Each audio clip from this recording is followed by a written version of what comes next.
Requiem. TGC Requiem. We are back with a with a Grixis Reanimator deck. This is an interesting one. We are on the draw. Our opponent has mulliganed to 6.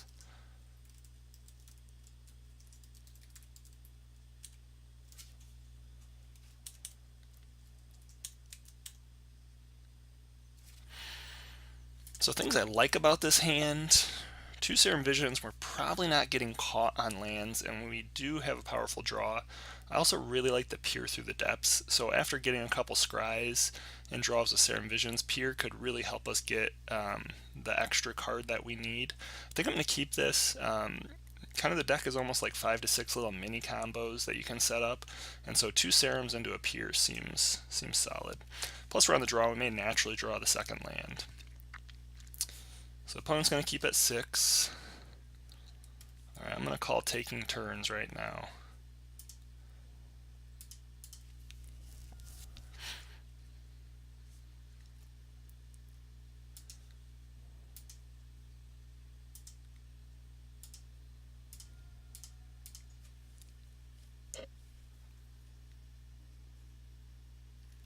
Wow, look at all those lands. 3, 4. I actually don't want any of these. So the 3 lands we have give us the kind of perfect mixture of colors for... Okay, Merfolk. Look at this, they're mixing lands. You see the art on both these were different.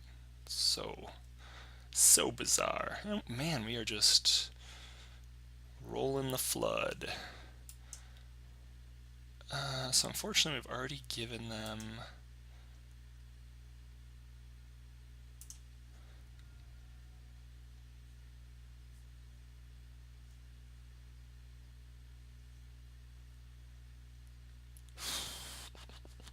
This is actually not a great matchup for reference. We just want to make sure we keep our colors live. And we're going to represent a removal spell here. So breaking is actually good. Through the Breach is less good. I actually don't want Through the Breach. Breaking's fine though. We're going to need another turn to pull it off.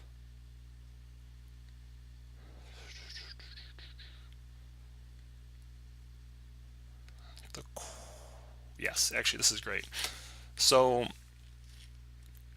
basically our opponent could attack for 3 or so here. We're going to get breaking. On our opponent's end step, we're going to Peer through the depths, which will either set up a carry Zev with the breaking entering,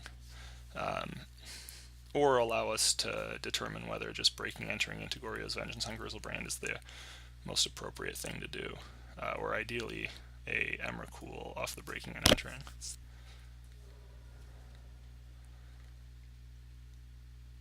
Marrow Reedry.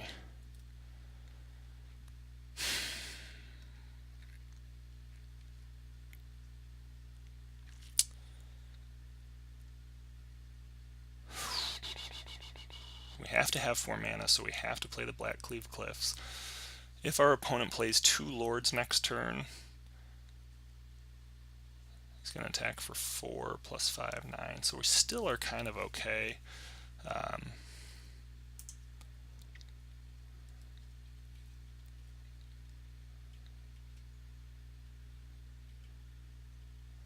The plan here is just to Peer at the opponent's end step.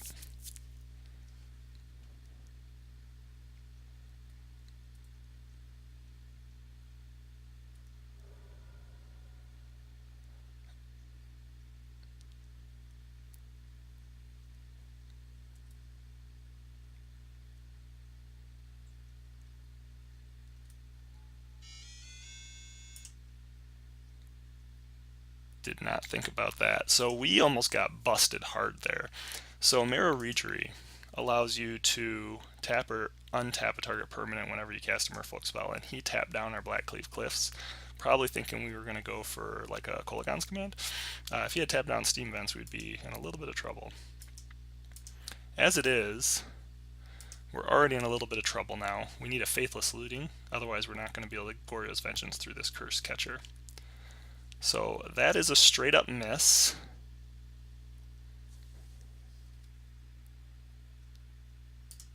And on top of it, it puts our Emrakul's all at the bottom. Oh.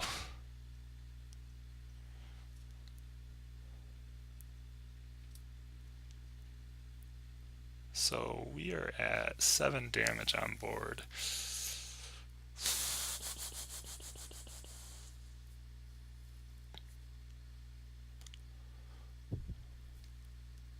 Trying to think if there's anything we can do here. We're just dead. Didn't draw into it in enough time. Thought we'd get there with the cards we had. Excuse me.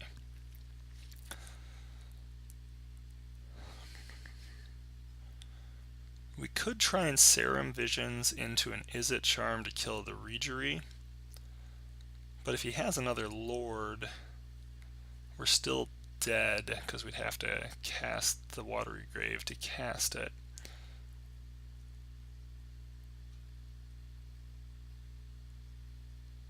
I'm trying to think what else we might be able to do. I'm trying to think if Faithless Looting opens up any options for us. Through the Breach doesn't. Another Pier doesn't. We're just straight dead, so we're just going to go for it. Actually, you know what? We're not going to give that information away. So Carry Zevs would have been fine too. I guess I didn't think about that. If we had hit a Carry Zevs, we would have been able to cast that this turn.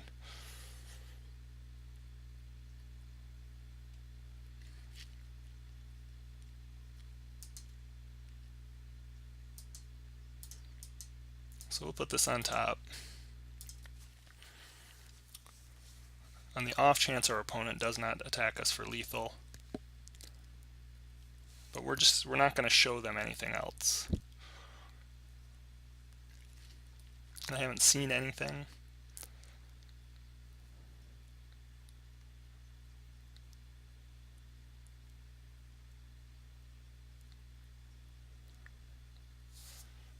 Leave them thinking.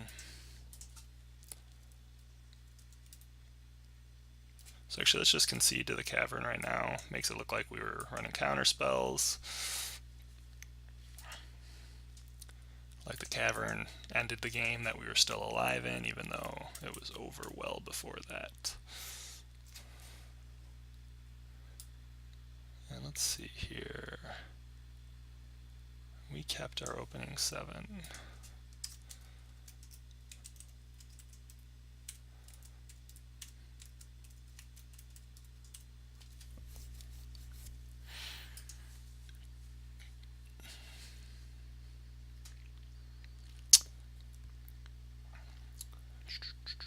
So Fatal Push is pretty strong here. Collective Brutality is pretty strong too. I actually kind of like this in this matchup. Shattering Spree might be alright as well.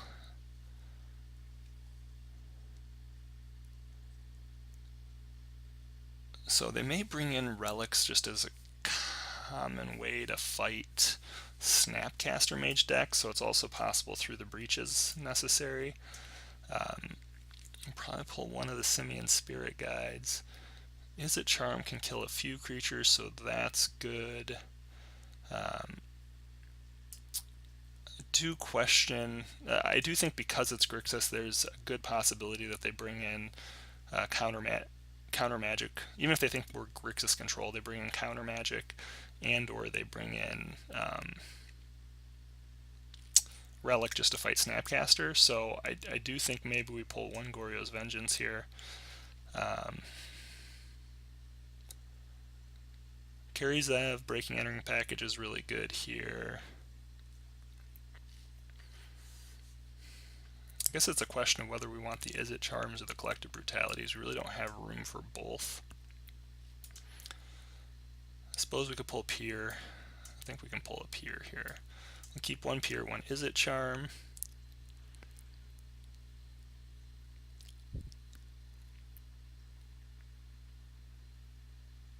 Since we're really focusing on Carry Zev as this one of the primary game plans, we're going to keep all the creatures in. I think we're just going to...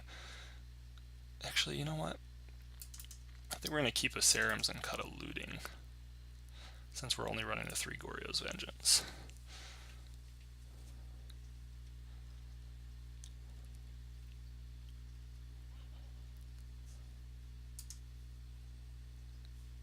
Alright, so this is like a perfect hand. If our opponent taps out and we have the ability to, we can snag a creature turn 3.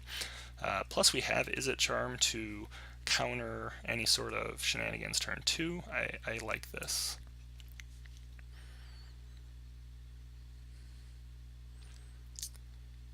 We're just going to play a land with the intent to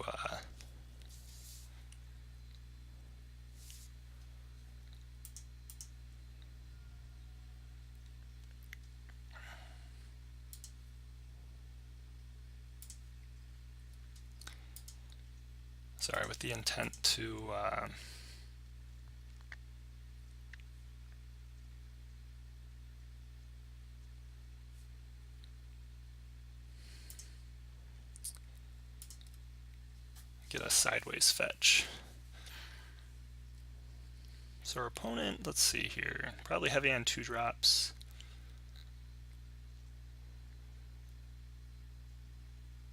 Silvergill Adept, revealing Master of Waves. So we definitely want that creature there.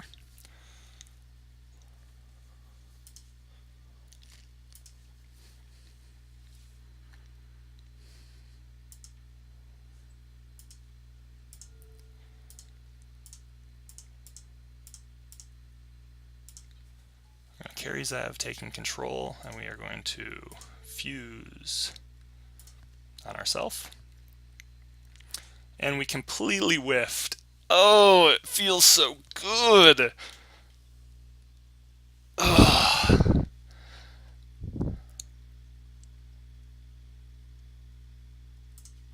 Putting in a spirit guide. Well, you have a 20% chance of whiffing, even with no creatures in hand, or a little over the 20%. And the jig's up. Our opponent knows what we're on now.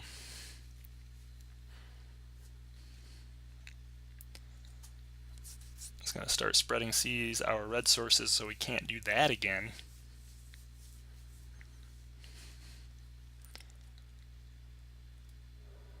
But we're still in pretty decent shape with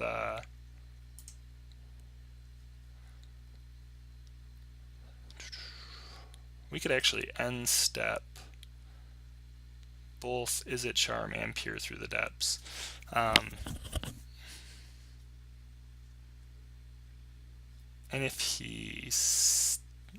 yeah, we're absolutely attacking. If he were to play the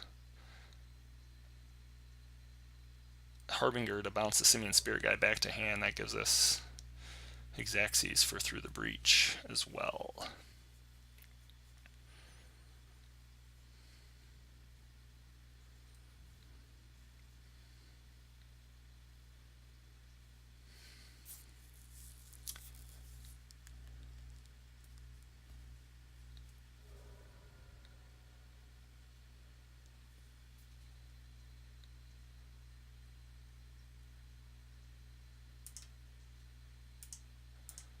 As it is, we are only going to cast Peer Through the Depths here.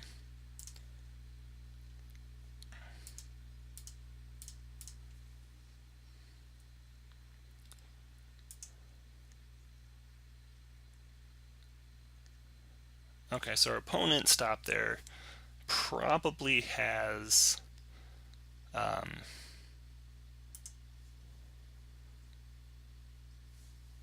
what do you call it?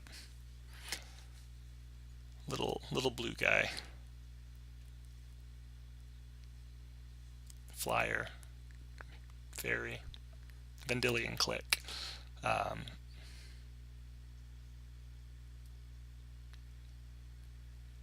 So he wants to take a peek at her hand and steal a card.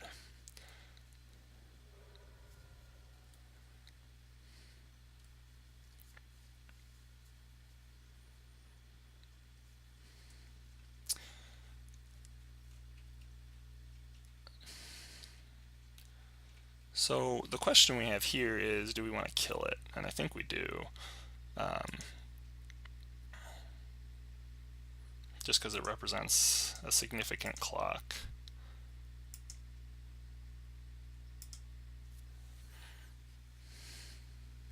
Spell Pierce isn't going to do anything, so he can take any of the cards he wants. Probably takes the Carry Zev. Okay, he leaves them all in hand, which is actually okay for us. And it leaves us open to a lot more draws. Right now we are live to any of our creatures. No, carry. That's true. We are not open to anything right now, especially if he's Spreading Seas is our only other red source.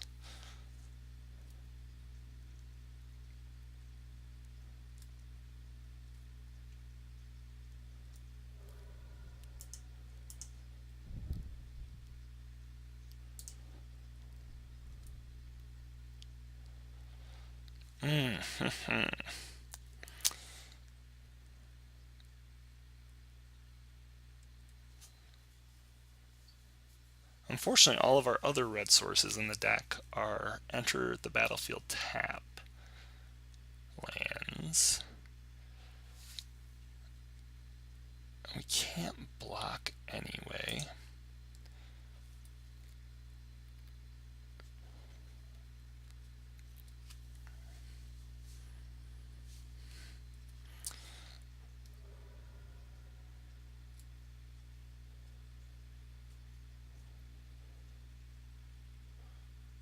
So I'm expecting at least one Master of Waves here.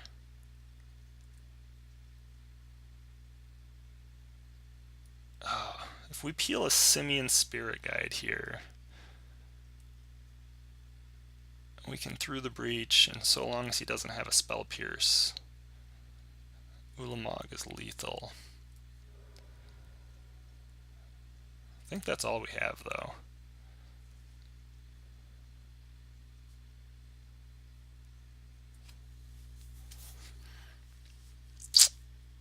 And we don't have a land, not that it matters. We could have grabbed a Vendilion Click. I don't think we have any other creatures that are worthwhile. So this is the big thing. The deck has got some high reward, but it fizzles a percentage of the time. Like I said, roughly 23%, sometimes more. A little boom busty. Yeah, I think we're just dead here. There's breaking. The problem with breaking is it doesn't filter us anything into hand, and we don't have anything to take advantage of what's in the graveyard in this hand. Obviously, we can't do anything with Ulamog. We're 1 mana short of breaking, but even if we were to breaking, I guess we could have breakinged. No, that still doesn't do anything. We really just need the red mana. So we are just going to concede here. Opponent got us.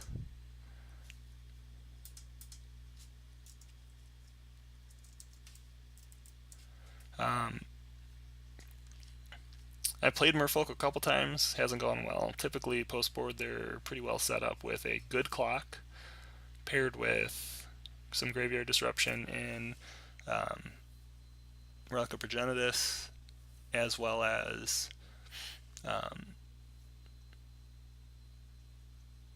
Spell Pierces to disrupt our spells if we try and go for it too early. And since they put on good pressure, they're able to delay the game long enough to do some damage. Plus, more recently, Merfolk have been running Vendilion Clicks and sometimes even Chalice of the Void, which can stop some of our cantrips, though we only run 8 1-mana spells typically in this deck. So, didn't come together. We'll be back with a third match soon. That's a 0-2. So I should just note, as I'm terrible at keeping this up to date, 0-2 puts us at 2-3 in the league and 1-1 in the match. match count. So, or 1-1 in the league with a 2-3 game record. We'll be back shortly.